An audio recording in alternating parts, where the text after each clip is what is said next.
Well, a new front in the war on religion in Washington state. A fifth grade student wanted to start an interfaith prayer club at her elementary school and was promptly denied.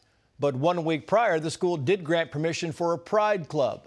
Let's bring in Laura, who's in fifth grade, and First Liberty attorney Kayla Toney. Thank you both for coming on. We very much appreciate this. Laura, to you first. I mean, you're very brave coming on the show, and we really appreciate it. I want to know, in your words, why did you want to start this prayer club, this faith club at your school in the first place? I wanted to start it because I felt kind of alone in the classroom and really just at school.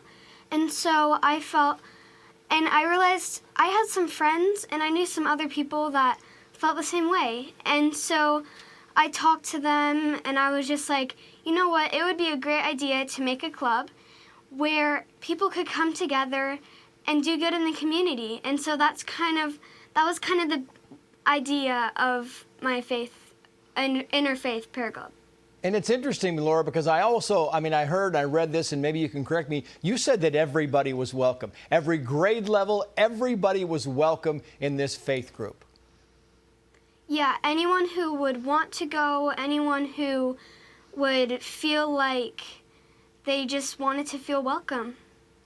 Yeah. It's a great group. It sounds like a great club. Kayla, to you now, it seems to me like this is pretty basic First Amendment stuff. Am I wrong?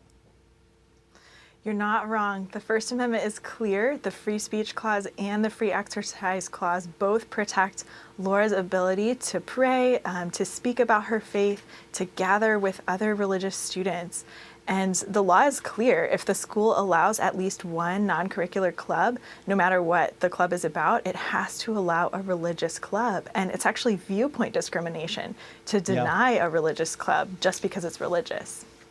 I want to put this up because this is Creekside Elementary. Here's what their spokesperson said, in part, quoting here: once the school year begins, the building budget is set and additional clubs are usually not added until the following school year. Kayla, they're saying, oh, we just didn't have the money to add this group. Was Laura asking for money?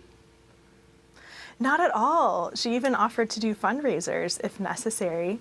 And the Pride Club, again, had started just the week before, and the Marimba Club is due to start here pretty soon as well. So that excuse definitely did not make sense. And I wonder, Laura, when they finally said, no, you can't do this, did they tell you personally, or did somebody else have to tell you? Were they forthright and set and explain to you why they did not want to do this?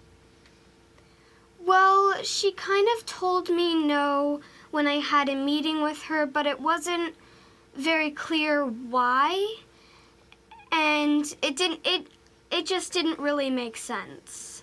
Yeah, it seems like it didn't make sense. And the other thing, Kayla, is that if you're going to say no, shouldn't you gather the parents and other people together and say, listen, here's the reason we're making this decision, because you know it's going to get some notoriety. They're only a few miles from Bremerton, where the football coach won the decision at the highest court.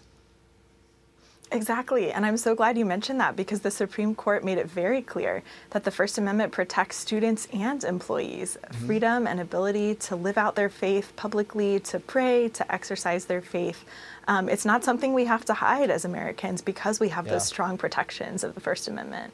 And lastly, to you, Laura, I just want to know, are you giving up, or are you going to keep fighting to make sure that this school has a prayer club, and maybe your junior high school, and as you go on, is this something that you're passionate about? Is this something you think should happen at your school? I think that this is something that I am very passionate about. I wouldn't be here if I didn't really want to make this happen, if I didn't think that it would be a great opportunity for everyone. Yeah, you are going to be changing lives. Laura, thank you so much for coming on. Best of luck to you. Keep us up to speed on what's happening, because we are going to follow this, and we are going to be at your first prayer, on the sidelines of your first prayer gathering. Kayla Toney, Laura, thank you so much. Best of luck to you.